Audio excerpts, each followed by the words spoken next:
of unity, of coming to a sense of oneness with the whole of the rest of the universe, is not to try to obtain power over the rest of the universe.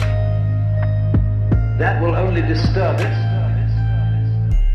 and make it seem less one with you than ever.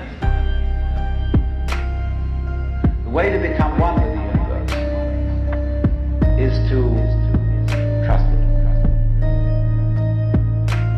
and say, let's see what you're going to do.